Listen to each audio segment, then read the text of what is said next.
Good Morning Lagos on Ibile.tv. My name is Nimat Alesh Lawyer. This is the program that will tell you everything good about Lagos. And we all know that Lagos is a very amazing state. And for those that don't know, the name Ibile is actually coined from the 5 divisions of Lagos. That's Ikeja, Badagry, Ikorodu, Lagos Island, and Epe. So which means that we stand for Lagos, and Lagos is we. It's as simple as that. But I'm not in the studio alone. I'm with a visitor. I'll call him a visitor. Well, because they're not always on my set. So today you're on my set, so I'll call you a visitor. Nimat, good morning. Good My morning, name is Lucky Audio. Welcome to Good Morning Lagos. I don't know why she called me a visitor. We've always been together. Yes, we are, but not on this platform. You're there giving them the sport update, but you're here with me this morning. I want to be with you today. That's interesting. I've missed you being away, so I just want to come back. What a touching story. Closer to you this week. Interesting. Story that touches the heart. Now I can go. No, wala. So, Lucky, what's up now? What has been happening now? Plenty. There has been a lot going on. Sporting world, everywhere. It's just been fun. Lagos State. The vice president coming into Lagos yesterday. Yes. So there's been a whole lot going on in Lagos generally. Well, it is good, but hold it right there. Let's go on a quick break. We'll be right back.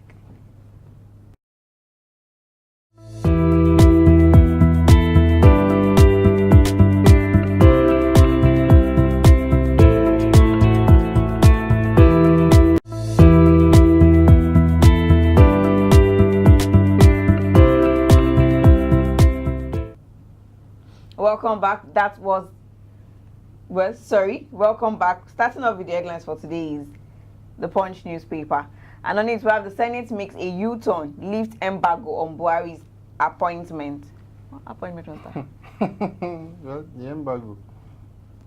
What embargo have they lifted? On the appointment. Well, we hope it comes to light. Well, it's about the executive appointment that was made by Buhari, actually. Okay. So they've lifted the embargo on it, so that's good. So obviously now, partial compliance in varsities as ASU begins strike. So now they're beginning to fall into place. Well, I just feel that this ASU strike just keeps going on, and it's terrible. Like it's never come to an end. Next year again, another ASU strike will definitely come up again, because they're always fighting for one thing or the other, forgetting the fact that students need to go to school. Exactly. So you can't keep someone who's supposed to go to school for 4 years to now end up using 6 years, 7 years, and then the person comes out all tired and battered, and then you start old and haggard, and they'll be looking for work experience or someone exactly younger than 24, 20. When you spend 7 years in school, then as they say, now your suffering continues for another 1 year. So by the time you look at the age range, is really terrible. So I think ASU needs to just find a lasting solution to this issue of strike all the time. That's just it. Well, it is well, and that's all on the Punch newspaper. What do you have there? Well, on Vanguard, still on strike, foreign airlines may operate in Nigeria. That's on the Aviation Union. They indicated that foreign airlines operating in the country may not be affected by the planned nationwide strike by the Nigerian Labour Congress. So it's a good one. People will still fly. Yes. If you are going outside the country, that is. And then why Atiku PDP meeting is in Dubai? We're thinking that they just wanted to have fun and go out, but they are saying that the reason why Atiku Abubakar is in Dubai, the United Arab Emirates, is strategized for the polls and ward off the prying eyes of agents of the All Progressive Congress. They said a source close to the former vice president told Vanguard yesterday that the meeting was billed to hold in Dubai because of that very issue. So they don't want the APC to know their plans. Exactly. As simple as that. That's all. So they are taking it to Dubai. I wonder where APC will take theirs. Maybe Australia or something. Just to keep it of prying eyes. That's all we have on the Vanguard today on my end. Okay, and on the Nation newspaper, Labour, FG strike new minimum wage deal to be reviewed Tuesday, which is today. So they suspended the strike, and they'll be deciding today exactly 4:15 p.m. to tell us the new minimum wage deal. So we are hoping to hear good news. Thank God. Thank God. And here also we have Navy seizes 46 million naira worth of contraband rice. Wow.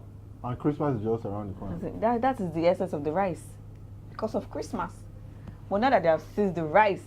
But my question is, what exactly is contraband? Is it rice that is not edible, rice And I that think is not good I for. think there's a particular product that is so not that the allowed. brand that you're Yes, talking about. that is It's not like allowed the in brand Nigeria. is bad, Yes, but they just don't want them to come into the country. exactly.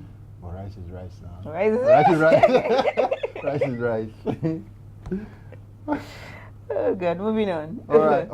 On this day, INEC delists 300,000 ineligible voters and publishes register today. Yes. So the Independent National Electoral Commission has said that over 300,000 ineligible voters were dropped after the automatic fingerprint identification system screened out their names as part of efforts aimed at ensuring a clean voters register for the 2019 election. So INEC is doing its job, trying to take the weeds and sharp. But one thing I want to get is about this voters card of an issue. Is it until when election comes up before people start registering again? Because from the last time I checked, people turn 18 every year. Exactly. People even turned 18 today, so they should vote. So at least they should vote. Like, you can't just say because it's not voting period, it's not election period rather, I can't register to have a voters card. Well, but it should be an open exercise. It should be yearly, like an everyday. Every day. Because what other work are they doing? Go online, register, get your voters card ready. You don't have to. You don't have to wait until when it's election period. Everybody now period. start rushing. That is why we see most people don't even have that PBC. The annoying part there is that it works on all platforms. You want to have your national ID card done, you have to go through this long process, and they tell you do this, bring your kidney, your liver, your heart, just to prove that you are a citizen of Nigeria. So I think they really need to find a way around all these issues. Everything is online. Go online, register, get it done, print out your paper, go to the office, present it, and then you have your voter's card done. Well, it's all good. So for those that have registered, you have today till 12th to check if your plastic ID card is original or fake. Original. So It means available. all our plastic ID cards are original. Let's put it that way. All right, so that's all I have on this day. And that's all we have for you for the newspaper headlines for today. So pick up any of these newspapers to read more stories on them. We'll go on a quick break. We'll be right back. And when we come back, trust me, we'll tell you what is happening in Lagos.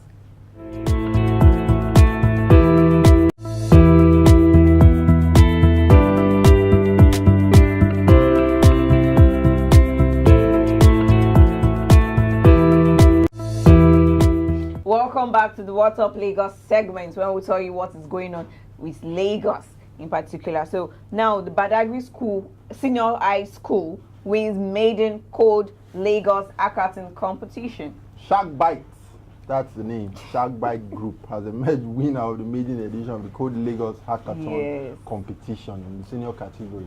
I wish I were that young. Yeah. Sure, I've won a whole lot of awards. I'm very You are very intelligent, I know.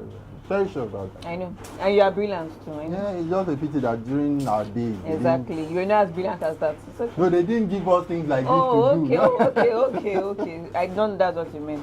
Okay, but the Lagos State government says it wants each and everyone available knowledge on coding to be made available to the people. Let them know, understand the importance of coding, and that is why you have brought up this competition to ensure that Code Lagos is a success. And yes, it was a success because the competition was won by Badagry Senior High School students. That's really interesting. Like Badagry. The funny part there is that he's saying that that he wants to make coding knowledge available to 1 million Lagosians by 2020. So if 1 million Lagosians have the knowledge of coding, trust me, Lagos is that smart city. Yes. And 2 million naira was the prize money given to the senior category, the Shark Bite, to fund the project. And why 1 million naira and 750 were given to the winner of the second and third position, respectively. See why I should have been there. Exactly. You should have won the money, but you did not. So let's move on that. So the federal government expands the trader money scheme to 3 additional markets in Lagos State, and the vice president was here in Lagos to carry out this effectively. And it was fun because all over social media, the pictures were everywhere. Him speaking with traders, going to the market. He went into the market. Yes, he went. There was one particular amazing shot that I saw, like I was talking to them. So it was really amazing. I think he was trying to buy a ball or something like that. But the guys didn't know how to do their work very well. Yeah. So it was really amazing. And also, he was not alone. the present governor of Lagos State, Akim Ambode, was also waiting, and also with him was the governorship candidate of APC, Babajide SANWO-OLU. They were all three of them were together at this event. Yeah, and he said, giving details, senior advice, special assistant to the Vice President of Media and Publicity, Mr. Laolu Akonde, said close to 800,000 petty traders had so far benefited from the scheme. So it's becoming bigger and bigger and bigger by the day. So people are really turning up to have this done. And the whole scenario is that they first of all give them a payment of 10,000 naira. And once they are able to return it within 6 months, they get an additional 15,000 naira. And when they return that, they get an additional 20,000 naira until they get the cash as much as 50,000 naira. So 50,000 naira to a woman who is selling pepper. Trust me, to go yes, it would. So yeah, especially now that pepper and tomato are beginning to go on the high rise. Well, I don't know. You tell me. Well, you should know now because I'm sure the money is decreasing as they're giving it to the madam. Well, you know how it is with women now. They tell you bring 3,000 naira. Whether it's 1,000 naira I spend, how will you know? So at the end of the day, your own is just to bring the money. Whether it goes up, whether it doesn't go up, your own is just bring the money. So I really don't know. But it's a good one by the VP Trader Money Program, and I'm sure it's going to really help a whole lot of it would. Lower skin people. All right, no problem. So that's all we have for you on What's Up Lagos. Let's go on a quick break and don't go anywhere.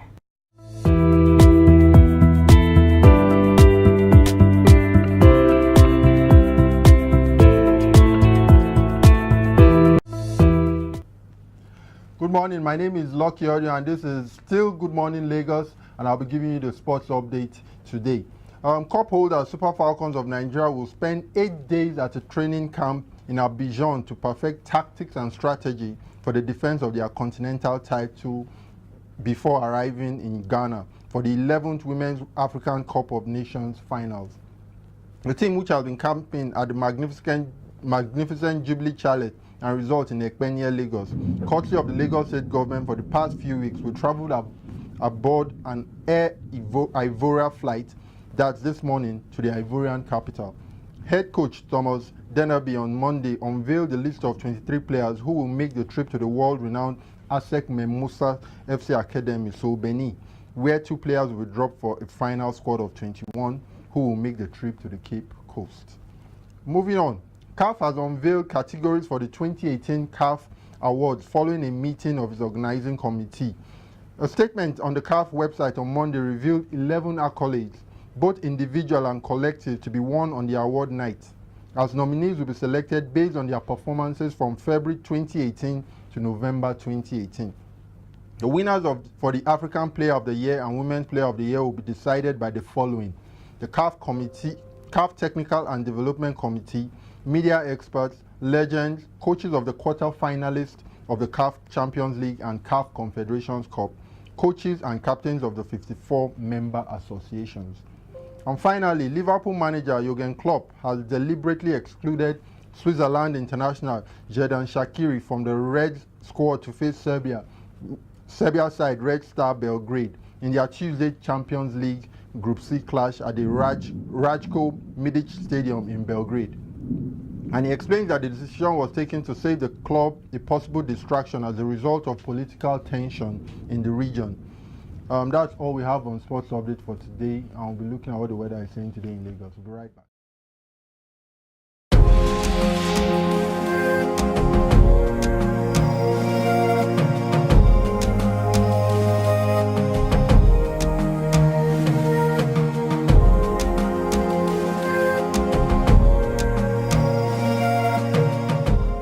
That was the weather report for today. 31 degrees high, 25 degrees low, and 26 degrees at the normal rate.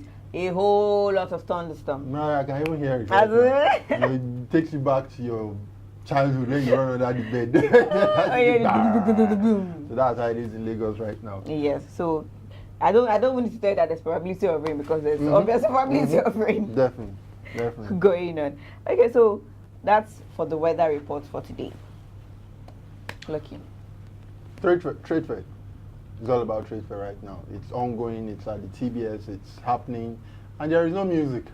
Why no? You know, Aderile was there yesterday, and when he came back to the office, he told me that there was one particular person that was at the event that was actually not happy about the fact that there was band music, because he said that was what he does for a living, and that is where he gets his money from. So him not being able to work. Possibly he's a dancer. Yeah, yes. So he's either a dancer or a DJ. So he one of the two. But because of the raking that he was just doing, people didn't really get enough information from him, because he was just upset and wondering why there was no music. And I think you were looking at it that it could be because of royalty. Yes, exactly. Because music is actually life. You know, when you're down, sad, just put on what you like hearing, listening to, and you just see yourself bouncing back. But I think it's all about royalties. Having to play people's songs and not paying them for it is an issue. And so I think the government is looking at it from that angle and saying, why do we have to use people's songs to make money, and they don't end up having something back for it? But we can't look at it that way, because there are a lot of places where they play music without. I play music in my house. And that's for personal use now. But it's still the same thing. I'm not paying the person for playing the song in my house. Yeah, it's for personal use. For parties. What of parties? You're talking about parties. You're talking about public places. So that's a public place. It should be things like that should be played in public places, radio stations, you know, places that it will be used for monetary value. So if you're going to use it to maybe bring people to your stand, you should pay the artist for that. So though it's a good one, it still has its disadvantages. Yeah, definitely it has, because music is life for Nigerians. Exactly. So that's just it. Well, with that, we've come to the end of the program. And do ensure you subscribe to our YouTube channel. Follow us on our social media pages at Ibile TV Lagos. Drop your comments on any of our platforms. And do ensure you have a blessed and beautiful day. Have a lovely day. Bye. Bye for now.